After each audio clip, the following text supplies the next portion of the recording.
Hello guys, magandang araw po sa ating lahat, Luzon, Visayas at Mindanao. Magandang umaga.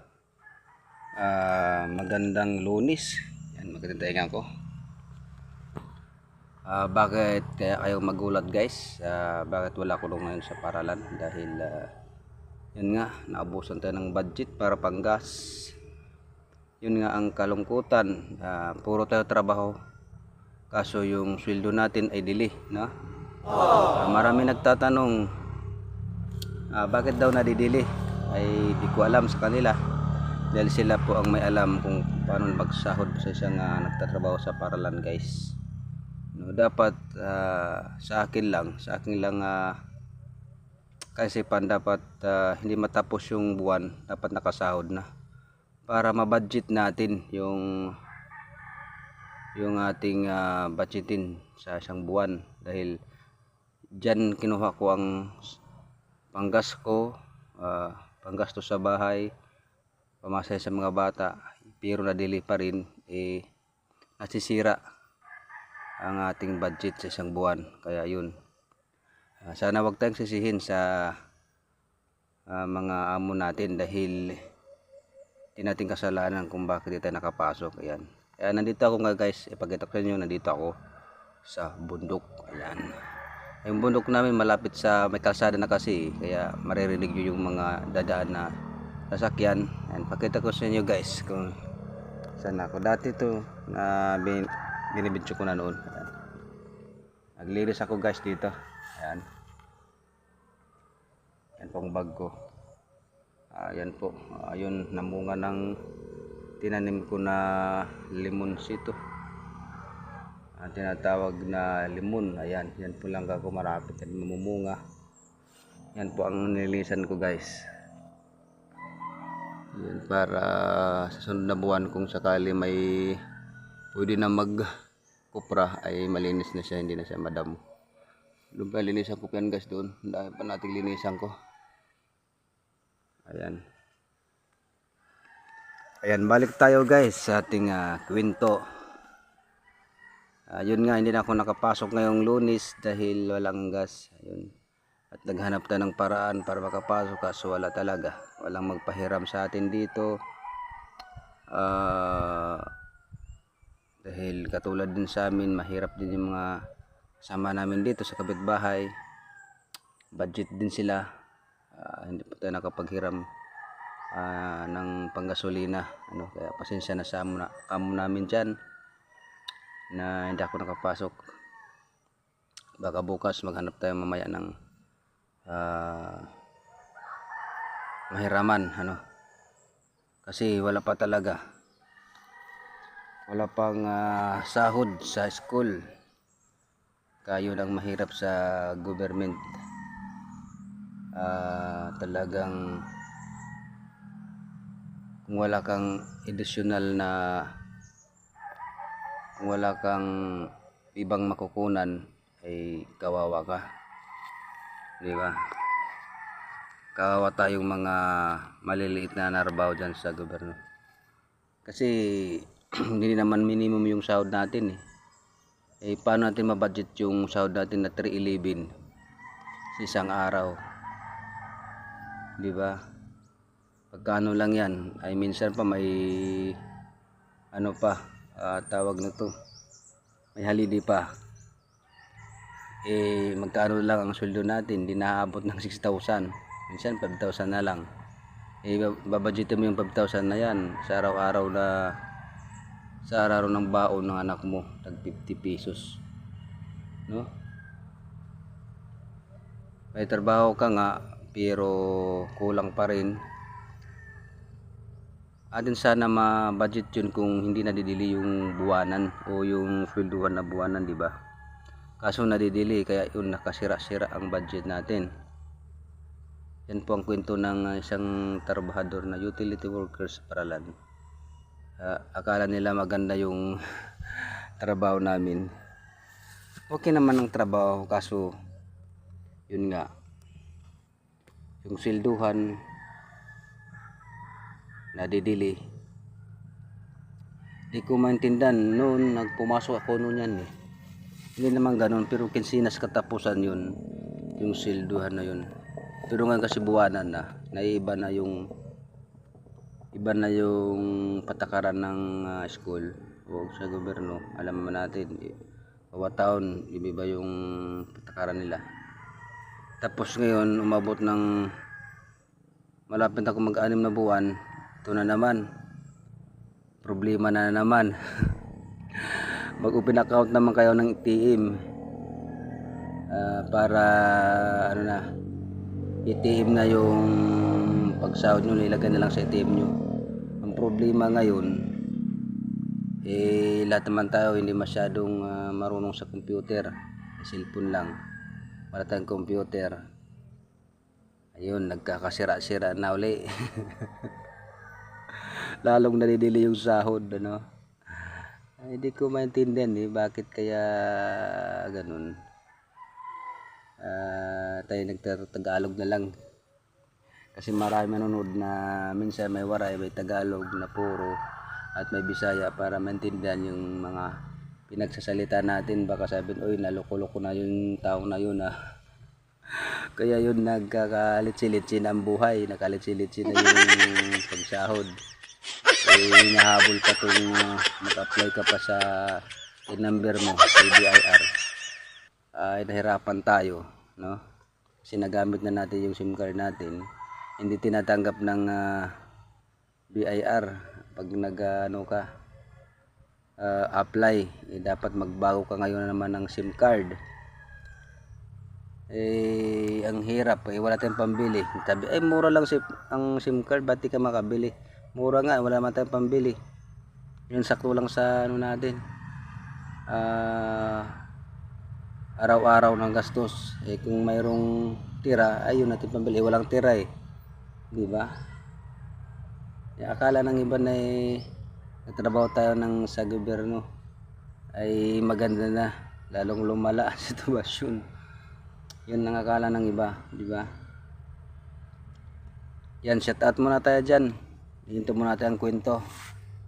Shout out muna tayo kay Joe Fernandez, ayan, nasa Canada. Shout out. At shout out din kay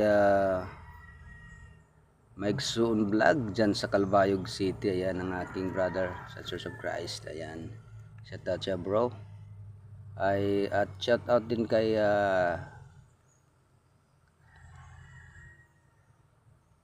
pinsan dyan sa Malabon. Yan, nakalimutan ko ng pinsan ko, si John Tags, shout out. Ayan, kay Inting Butingting dyan, shout out Inting Butingting. Kay Joe's Electrical Vlog, shout out. At kay Obel Olio, ayan, shout out sa'yo. At kay Ra Garcia Carter Network, shout out. Ayan, kay Rickman Mix Vlog, shout out. Ayan. At si kalimutan ko, walang poging singer natin sa YouTube. Walang iba, si Nuli Cortina, shout out ang pogi nating kambingan. At kay Jeline Vlog, shout out Jeline Waray nun, ayan, shout out sa'yo. Si Barona Vlog, shout out din. Sa lahat pong nagsupport sa akin channel, maraming salamat. Kay shout out pala kay Lee Song Son. Ayan, Lee Song Son, shout out. Maraming salamat sa support niya, guys. Ayan nga, guys, hindi tayo nakapasok. Baka bukas na tayo, kaya i-update ko lang kayo kasi wala na akong upload din. Wala, kaya hindi rin ako naganahan pag-upload dahil yun nga, tinanggalan tayo ng watch hour. Di ko alam din kay daddy ba't ganun siya lang nakakaalam nun. Yan, kwento-kwentuhan tayo sa aking buhay. Ayun, dito naglilinis sa binantayan ko na lupa. Ayan, sa lahat po ng mga vlogger dyan, shoutout. Yan. At kay shoutout pala kay Reskim. Ayan, Reskim Moto Vlog. Kay Daddy Frankie. Ayan, shoutout Daddy Frankie Official. Shoutout. Ayan po guys, po siyang charity vlogger dyan sa Pangasinan. Ayan, malapit na kanyang channel mag 1 million. Ayan, congratulations na Daddy Frankie at sa team mo. Ayan, shout out po sa inyo. Kay Tita A official, shout out din. Ayan. At sa lahat ng nag-support sa channel, maraming salamat sa inyo guys. Yun nga ang kasaysayan ng aking buhay sa pagtrabaho sa pamahalaan, no? Trabaho natin sa gobyerno ay maraming pagsubok sa buhay. Mayroon kang trabaho pero ayun, marami ding utang. Kasi pag hindi ka umutang, wala kang patutunguhan, wala kang makakain sa pamilya mo. Yun ang yun ang ng Pinoy. Malayo pang sahod tapos nadidili pa, ay wala. Kahit anong budget mo, maganda kung mayroon kang ibang kukunan. Ay kaso yung oras na araw na sanay atin kinukuha pa sa'yo. Diba, minsan na may overtime pa na Sabado, sana makaano tayo ng ibang trabaho para lang makukunan natin ng panggas. Ngayon nag-overtime hanggang Sabado. Diba? Tapos nadidili pa sa sweldo. Wala. Nga tayo. No? Kaya yun, nag-isip na lang ako para hindi ako ma-stress. Pumunta na ako dito sa bundok. Dito sa aming lupa na binabantayan, nilinisan ko na lang. Umiinom ng buko. Ayun, nawala na ang stress natin. Naistress lang ako sa bahay, iniisip ko na bakit ganito, may trabaho na nga ay wala pang kita. Diba, ang hirap ng kalagayan natin. Tapos pag nalit ka pa, sabihin pa na bakit ngayon ka lang. Ang layo kaya yung biyahe ko dun sa narabuhan ko, kaya umaga pa ako pumasok kasi magwawalis pa kami dun sa paralan. At minsan nalit ako, pero di naman ganun nalit, 7:26, alas 7:03, di ba? Kasi sa dobre 8 o'clock dapat, pero yun ang pataka nila pag utility ka, hindi mataas yung position mo, pumasok ka ng maaga. Yun ang kanilang mga decision. Dapat 8 o'clock yun kasi kanang gobyerno, di ba?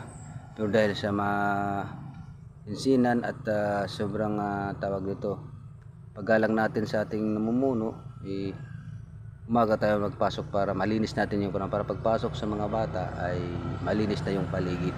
At kung mayroong bisita, makikita nila na malinis yung paligid ng paaralan. Sana ganun lahat ng mga trabahador. At magtrabaho sa makakaya at wag hayaan na tawag nito yung, di ba, kung walang amo di ka magtrabaho. Pagka walang amo o mayroon, magtrabaho tayo, maigi tayo magtrabaho, di ba, para katiwalaan din tayo. Pero ang hirap dun, sige nga tayo trabaho, wala namang sweldo, sino bang kawawa? O hindi din tayo rin. Ganoon naman buhay, diba?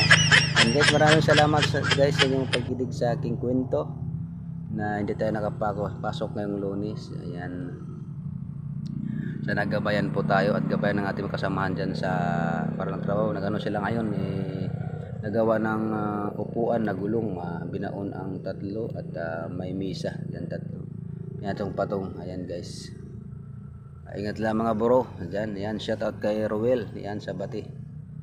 Yan kay Matthew, ayan Matthew Biato, shout out. Yan kay Andrian, shout out Andrian dyan sa Lalawigan National High School. Ingat po kayo lagi dyan guys. Yan kay si Randy, shout out. Yan kay Paddy Anthony, yan kung na ba, shout out sa'yo bro Paddy, shout out. At kay basta dyan mga guardas, shout out. Maraming salamat guys, hanggang dito na lang at aking patuloy sa trabaho dito. Bye guys.